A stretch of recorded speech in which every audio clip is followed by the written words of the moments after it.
c'est qu'à partir du moment où une décision a été prise, on a pris une décision, c'est la décision des parents. Hello, bienvenue sur notre chaîne. Pensez à vous abonner à notre chaîne, à activer la cloche de notification. Hello, on est Mavic Et Frédéric. Divorcé, Voilà. amoureux, Heureux. parent de 5 enfants, Et chien là.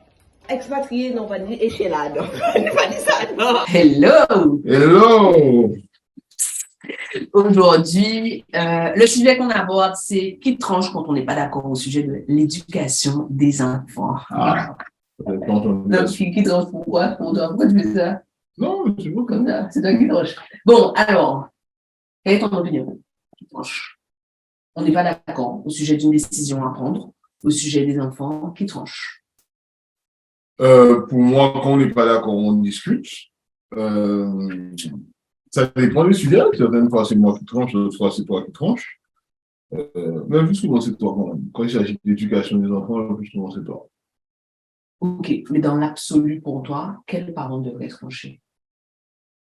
Moi, je ne l'aurais pas posé comme ça parce que pour moi, il n'y a pas de règle à dire. C'est le mari ou la femme, ou d'ailleurs, ça peut être deux femmes, hein, deux hommes. Mais, donc, non, moi, je pense que c'est une question de sujet.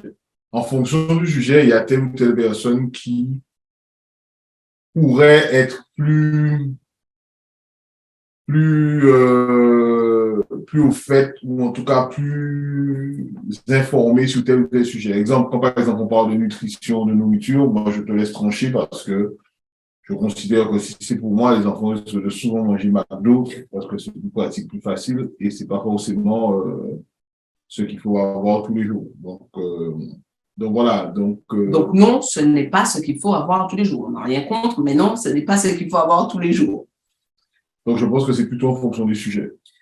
Ok, alors moi je vais rebondir sur ce qu'a dit Frédéric. Au début, il a dit que c'est souvent moi qui tranche, mais en fait c'est loin d'être aussi simple que ça, c'est beaucoup plus subtil et je vais me ranger à son opinion. Ce qu'il dit, c'est le parent qui a le meilleur plan qui tranche. Et c'est ce qu'on disait tous les deux quand on a fait notre vidéo sur le couple. Qui est le leader dans le couple? Le leader dans le couple, c'est celui qui, dans l'instant, a le meilleur plan pour nous deux. Et dans l'éducation, on pense exactement la même chose. Et quand Frédéric dit que c'est souvent moi qui tranche, en fait, la vérité, c'est que je tranche. C'est vrai, la plupart du temps dans les décisions du quotidien.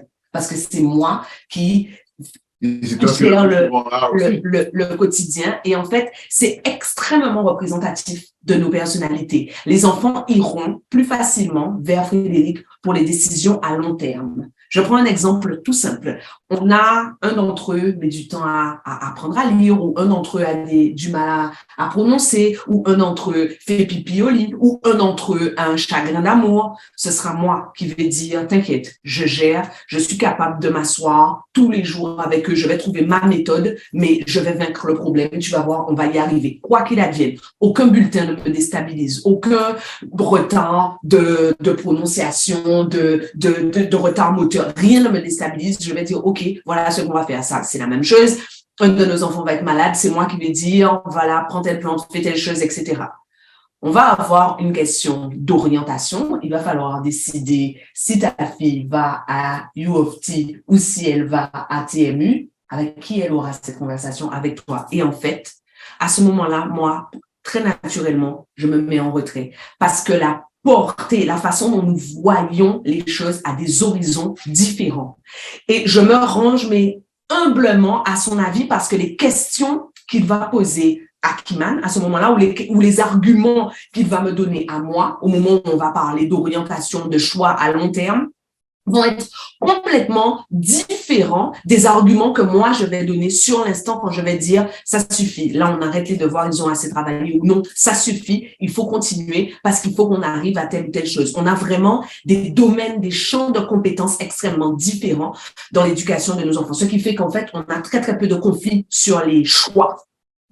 Parce que c'est vraiment comme dans notre vie de couple, les périmètres sont extrêmement bien répartis. Il y a aussi autre chose, c'est qui a commencé la discussion. Parce que il n'y a rien de pire quand, par exemple, un des parents commence la discussion avec un enfant, que l'autre arrive et dit exactement le contraire de ce que le premier a commencé à dire. Ce qui fait que l'enfant, ou encore pire, c'est l'ado, mais l'enfant ou l'ado, ils vont où ça les arrange. Moi, je pense que, peut-être que sur un sujet, on peut ne pas être d'accord, mais c'est moi ou c'est toi qui a commencé la discussion en premier. Mais il faut laisser la discussion aller au bout et la décision et la suivre parce que vis-à-vis on a un devoir de cohérence et de cohésion. Et de cohésion vis-à-vis Alors, moi, je nuancerais ce que Frédéric dit.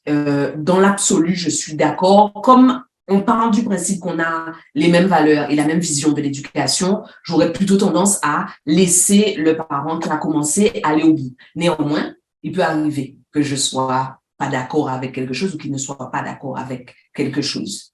En fait, je vais attendre qu'on soit deux pour lui dire, là, je suis pas OK. Parce que je suis hyper d'accord. On a un devoir de cohésion et de cohérence. Si, rappelle-toi, la dernière fois, tu disais c'est injuste. Et je suis venue, je t'ai dit, non, c'est pas injuste. Elle, tous les matins, c'est elle qui fait le bain avec lui. Mais en fait, du coup, c'est lui qui dit, non, finalement, j'ai changé d'avis. Effectivement, ce n'est pas injuste. Si bien qu'en fait, je ne suis pas venue me mettre en travers de la décision qu'il a prise, de la discussion qu'il a avec eux. Et ça induit auprès des enfants le fait qu'on ne soit pas omniscient. On a le droit de se tromper, on a le droit d'évoluer, on a le droit de changer d'avis. Si on veut qu'eux puissent changer d'avis, il faut que nous, on soit à l'aise avec le fait de changer d'avis. Simplement, ce qu'on pense tous les deux, c'est qu'il ne faut pas qu'il y ait un parent qui se mette en travers frontalement. On va aller en discuter tous les deux. D'autre part, je pense que les grands sujets d'éducation pour éviter les malentendus face à l'enfant, parce que pour moi, ça peut être extrêmement déstabilisant pour l'enfant de voir les dissonances entre les deux parents. Pour moi, sur les grands sujets, on peut les aborder en amont. En fait, quand un enfant va rentrer à l'école, on sait qu'il y a des sujets, des questions qui vont se poser. Quand un enfant rentre dans l'adolescence, il y a des sujets qui vont se poser. Les amis, l'orientation, les sorties, bien plus tard probablement, mais la sexualité, l'alcool, enfin, pour moi, ce sont des sujets qu'il faut qu'on aborde en amont, hors contexte. Ça ne veut pas dire qu'on aura tout dressé, mais ça veut dire que je lui aurais demandé, qu'est-ce que tu en penses? Est-ce que tu es OK avec le fait que Kimane boive à tel âge? Comment tu réagirais si elle rentrait à la maison saoule? Et je vous ai donné l'exemple de notre première fille, on a 4 enfants. Là, les mêmes conversations vont se présenter quand il va s'agir de Nouriem, Raphaël et Isaiah. Mais je pense que avoir les conversations en amont permet de polisser bien les choses. Tout le monde sait que le jour où on rentre sous à la maison, il vaut mieux que ça soit papa qui ouvre la porte. Tout le monde sait que j'ai du mal avec lui. Il y a d'énormes bêtises. Il faut que ce soit papa qui soit au courant avant pour trouver une solution avant. C'est surtout ça. Mais c'est marrant parce que pour les petites bêtises, mieux vaut que ça soit maman. Mais ils savent, et entre nous, c'est OK, en fait. Pour une petite bêtise du quotidien, quelque chose qui est cassé, quelque chose qui est transgressé, je ne vais pas m'énerver, je vais trouver une solution et il va dire, il n'y a pas grave, je vais trouver une solution. Là où, pour une grosse bêtise, c'est mieux que ce soit lui. Alors, au cas où on n'y arrive pas, on n'est pas d'accord, on a discuté, on a pris le temps d'écouter nos points de vue respectifs et on n'est pas d'accord. Qu'est-ce qui se passe pour toi? Pour moi, il y en a des deux qui doivent faire marche arrière et aller faire un tour de la maison. Non, mais en fait, il y en a pas beaucoup, mais il peut y avoir un sujet sur lequel on voit fondamentalement pas les choses de la même manière, on n'est pas d'accord.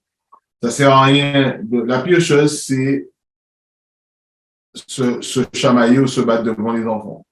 À partir du moment où on n'est pas d'accord. C'est pas de l'homme. Enfin, c'est pas façon de parler, je ne parle pas de se taper, mais enfin bon, en tout cas, s'affronter verbalement devant les enfants, ça ne sert à rien en fait, parce qu'à partir du moment où on n'est pas d'accord, on ne sera pas d'accord, soit on en a discuté en amont, soit on va en discuter après, mais sur le coup, il faut juste savoir s'éclipser parce que c'est rare la fois où non seulement on n'est pas d'accord, on a commencé la discussion. En même temps, au même moment, à un moment, il y aura toujours moyen de trouver une antériorité. Et il faut juste avoir l'humilité de laisser finir et après on règle le problème tous les deux. Ça nous est arrivé de ne pas être d'accord et bien on en discute après et chacun exprime sa position, etc. Des fois, ça nous arrive de nous engueuler sur un truc parce qu'on n'était pas d'accord et on pense que l'autre a eu totalement tort. Mais vis-à-vis de l'enfant, ben, on est resté cohérent et puis basta, quoi. Pour moi, ça va au-delà de ça. Je suis fermement attachée à l'idée selon laquelle, celui qui tranche, pour moi, ça doit être celui qui a le meilleur plan. Et si la question ne s'est jamais posée, ben, je vais par tâtonnement me dire lequel de nous deux est le plus apte à prendre la décision sur ça. Et si je pense que c'est moi la plus apte à prendre la décision, ce que je vais faire, c'est que je vais baisser ma garde et lui dire, je te demande de me faire confiance sur ce coup-là. Je te dis pas que ça va fonctionner, mais je te demande de me faire confiance sur ce coup-là. Est-ce que tu peux, oui ou non? Et la plupart du temps, on y arrive comme ça parce que le préalable, c'est qu'on les aime, le préalable, c'est qu'on s'aime. La deuxième chose qui est importante pour nous, c'est qu'à partir du moment où une décision a été prise, on a pris une décision, c'est la décision des parents. Donc, et c'est pour ça, je pense que, c'est pour ça que je te posais la question, pour que eux se disent, OK, mais comment on arrive au modus vivendi? Parce qu'à partir du moment où une décision a été prise, ça veut dire que si c'est lui qui a tranché, dans l'application, dans l'exécution, je vais aller jusqu'au bout derrière lui. Et si c'est moi qui ai tranché, il va aller jusqu'au bout derrière moi. Néanmoins, je pense que il y a deux choses qui rendent extrêmement compliquée la coparentalité. La première chose, c'est notre ego.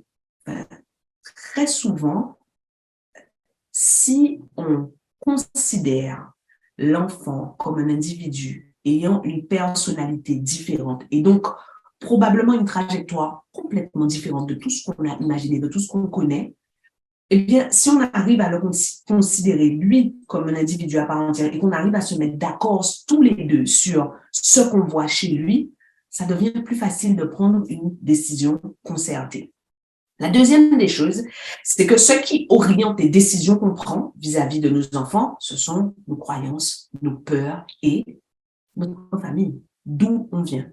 Et je pense que c'est fondamental, même avant d'envisager des enfants, de considérer l'origine familiale de la personne. Et ce qui rend les choses plus simples entre Frédéric et moi pour élever nos enfants, c'est que nous venons de deux familles qui ont beaucoup de valeurs communes. C'est simple, c'est simple. Enfin, il y a des valeurs communes. Le travail, nos quatre parents, enfin, pour eux, le travail est une valeur fondamentale. L'amour est une valeur fondamentale. La famille est une valeur fondamentale. Ce qui veut dire qu'on arrive tous les deux dans le couple parental en ayant ces valeurs-là. Il y a d'autres valeurs qui sont personnelles à chacune des familles, mais ces trois-là sont là pour nous deux. Ce qui veut dire que ça, en fait, ça fait un terrain d'entente sur la plupart, un socle. Ça veut dire quoi? Ça veut dire que je pense que pour rendre les décisions plus faciles et pour prendre les décisions plus facilement quand on n'est pas d'accord, c'est important de définir les valeurs du couple et les valeurs de la famille. Les valeurs de notre famille sont extrêmement claires, en fait. C'est simple. Et donc, ça aide. Quand on connaît nos valeurs, ça aide à prendre des décisions. Quand on n'arrive pas à prendre des décisions, mon avis, c'est que la plupart du temps, se rappeler quelles sont nos valeurs permet de se demander, est-ce que cette décision-là est en cohérence avec nos valeurs? Est-ce que cette décision-là nous permet de faire vivre nos valeurs? Je suis d'accord. À part l'amour, le travail et la famille, quelles sont les valeurs de la famille?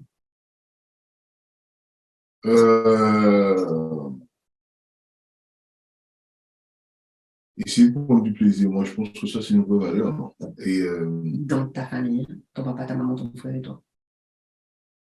Ah ouais, prendre du plaisir, passer du bon temps, ouais, ça fait partie des choses. D'accord. C'est une impression, tu parles de ton papa là. Ah oui, c'est lui qui était le boss du fun, c'était mon beau-père, le boss. Ouais, passer du bon temps, faire une activité sportive ou une activité extrascolaire, ça fait partie aussi des choses importantes. enfin on y est et enfin on arrive sur deux choses qui sont extrêmement différentes entre la famille de Frédéric et moi. Tu as mis du temps à te faire dire ça. Pour Frédéric, et c'est pour ça que je vous disais que celui qui tranche, c'est celui qui a le plus de compétences sur le sujet. Pour Frédéric, ce n'est pas négociable. Les enfants doivent faire une activité extrascolaire. Nous devons leur donner l'opportunité de développer d'autres talents, d'autres compétences que celles qui sont développées à l'école, notamment le fait de fonctionner en équipe. Frédéric, que ça soit des sports individuels, des sports collectifs, il pense que c'est indispensable que les enfants pratiquent des activités leur permettant d'aiguiser leur capacité, leur aptitude sociale. Du coup, moi, quand je suis arrivée dans notre groupe, c'était pas très important, en fait, pour moi, les activités extrascolaires. On n'avait pas besoin d'un cadre formel pour développer ses talents. Pour lui, c'est non négociable. Du coup, c'est lui qui cherche les activités, c'est lui qui emmène les enfants, c'est lui qui récupère, c'est lui qui fait avec eux les entraînements, etc., etc. Pour moi, la foi, c'est fondamental. C'est pas négociable.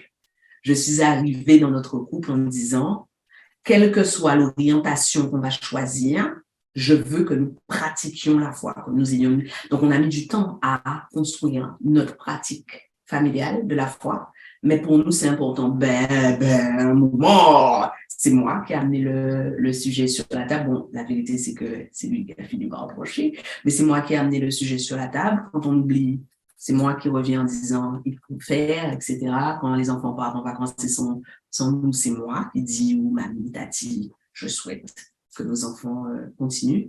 Et ça, c'est fondamental. C'est fondamental. Sur ça, c'est celui qui a le plus de compétences ou celui pour qui c'est le plus important. C'est ça. C'est pas forcément une question de compétences, c'est que il y a des sujets qui peuvent être plus ou moins importants pour l'un ou l'autre. Et en cas de désaccord sur un sujet comme ça, pour moi, ça ne vaut pas le coup de discuter longtemps, dans la mesure où il s'agit simplement de faire confiance à l'autre en se disant, bon, si elle pense que c'est important, si il pense que c'est important, ça doit certainement amener quelque chose, et puis à partir du moment où ça...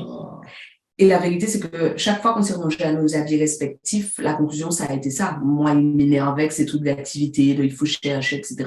Aujourd'hui, enfin, je suis là en début d'année à dire, est-ce que tu t'es déjà occupé des activités? Parce qu'aujourd'hui, l'apport sur nos enfants est fondamental. On a une grande qui est à l'université. Je la harcèle toujours parce que je veux qu'elle fasse une activité extrascolaire.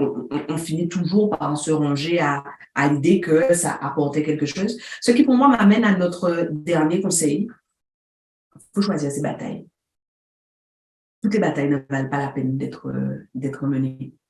Parfois, on n'est pas d'accord, mais c'est pas fondamental, en fait. Quand c'est pas quelque chose de fondamental, je vais me battre pour la pratique de la foi. Je vais me battre pour que nos enfants lisent. Ce n'est pas négociable et je vais me battre pour que nos enfants parlent plusieurs langues. Je me bats aussi pour qu'ils soient polis et propres. Mais quand on est sorti de ça, de ce qui est fondamental pour moi, je trouve que l'important, c'est la sérénité familiale. Pourquoi tu te battrais? Pourquoi tu lâches pas le morceau? Il faut que mes filles sachent donner des coups de poing et des coups de pied. L'autodéfense, c'est fondamental. Le gars ne veut pas que ses filles sortent et aient des relations avec X, Y, Z sans être capable de se défendre. Pour lui, c'est une condition sine qua non. C'est tout. C'est pas vrai. Ça, c'est déjà bien. Non, l'activité extrascolaire, moi, c'est non négociable parce que je considère que pour deux plusieurs, et non, la première, c'est parce que ça peut ouvrir des opportunités, même à quelqu'un qui peut-être est moins bon à l'école, mais ça peut aussi ça permet aussi de rencontrer des gens, de respecter les règles, d'apprendre un certain nombre de choses sans forcément être dans le cadre de l'école, et d'apprendre aussi la compétitivité. Et moi, je trouve que ça aussi, c'est bien. Je suis revenue aussi sur leur alimentation. Extrêmement. Je crois, ouais, je crois. Bon, j'espère que cette vidéo vous aura aidé. Est-ce que tu as quelque chose à rajouter? Est-ce qu'il y a quelque chose qu'il faut qu'ils sachent quand ils ne sont pas d'accord? Moi, je pense que tu as évoqué, pour moi, il y a une ou deux règles à ne pas oublier. Enfin, il faut il faut accepter de ne pas être d'accord, mais par contre, vis-à-vis des enfants, il faut faire front. C'est-à-dire, il faut pas donner Agir comme l'impression, une équipe. voilà, il y a une équipe. Parce que, en tout cas, nous, nos enfants, ils fonctionnent en équipe, hein. Et tu sais, tu te rappelles que ça a été ça mon argument quand je t'ai dit, quand tu m'as dit que tu voulais une famille nombreuse 2 et que je t'ai dit que je voulais une famille nombreuse 5, nos enfants, ils fonctionnent en je équipe. l'ai dit, avoir beaucoup de frères et sœurs, c'est canon parce que ça fait une supériorité numérique face aux parents qui ont, eux, de facto, une supériorité physique, une supériorité de fait, puisque c'est nous qui prenons la décision. Donc, bien sûr, ils fonctionnent en équipe et ça, c'est assez cool. Et oui, mettre de côté son ego sur les sujets, c'est pas. À partir du moment où on a confiance l'un dans l'autre, bah, on n'est pas d'accord sur la manière d'arriver au truc, mais le but final, on est d'accord. Il s'agit de faire de nos enfants des femmes et des hommes respectables, dignes, qui ont des valeurs, et qui savent qui ils sont et qui se battent pour leurs convictions. Et à partir de là, on peut, ouais, tout devient relatif, quoi. Donc voilà, donc mettre de côté son ego. Et dernière chose, c'est que quand on n'est vraiment pas d'accord sur un sujet, même s'il a été réglé avec les enfants, enfin, de manière un peu consensuelle, je pense que ça vaut le coup d'évoquer le sujet après, parce que ça permet que chacun exprime sa position et ça permet que si le sujet se répète ou revient, ben, qu'on ait déjà à ce moment-là échangé dessus. Complètement. Donc voilà. Donc la discussion ne s'arrête pas forcément à la décision prise sur le moment. Exactement. Et on peut aussi décider de reporter une décision. Et une discussion. Ouais, mais je veux dire, même une décision vis-à-vis de l'enfant, en fait. Il n'y a pas beaucoup de choses où on a besoin d'une réponse dans les 3 secondes systématiquement. Donc, allez dire, on va échanger avec ton papa ou avec ta maman, ça permet de prendre un peu de hauteur, ça permet de ne pas répondre tout de suite, ça permet. Donc, voilà. Donc, la plupart du temps, moi, c'est ce que je fais. Quand il y a une décision hors des décisions du quotidien, je dis, je vais en parler avec ton papa. Moi, mon dernier conseil serait pour aller dans la lignée dans la lignée de mon conseil précédent, c'est que il y a peu de choses qui soient irréversibles, en fait. Donc, c'est peut-être pas la peine qu'on se crispe à ce point pour les décisions. Enfin, pour moi, à part s'il y a un danger pour les enfants, un danger physique, émotionnel, intellectuel, enfin, à part s'il y a un danger pour eux, je me dis, même si je ne suis pas d'accord, si je considère que sur ce sujet, Frédéric est mieux indiqué que moi pour prendre la décision, on applique la décision, qu'au moment de l'exécution de la décision, on se rend compte que ce n'était pas le mode opératoire à choisir, ce n'est pas irréversible. Ce n'est pas, enfin, à part le fait de dire oui à un enfant pour un tatouage et finalement on se rend compte qu'on ne voulait pas qu'il ait le tatouage, il y a très peu de décisions qui soient irréversibles. Donc, peut-être qu'en ayant ça en tête, ça va permettre d'arriver moins crispé au moment de la décision. On peut encore s'amender, on peut encore faire mieux. On apprend en même temps que nos enfants et c'est OK de ne pas être d'accord, c'est OK d'avoir des conflits. Un conflit n'est pas obligé d'être quelque chose de violent et d'irrespectueux. Ça peut juste être un conflit d'idées ou d'opinions. On vous laisse là. On va vous laisser aller prendre des décisions pour vos enfants. Hello, bienvenue sur notre chaîne. Pensez à vous abonner à notre chaîne, à activer la cloche de notification, à commenter cette vidéo, à la liker, à la partager.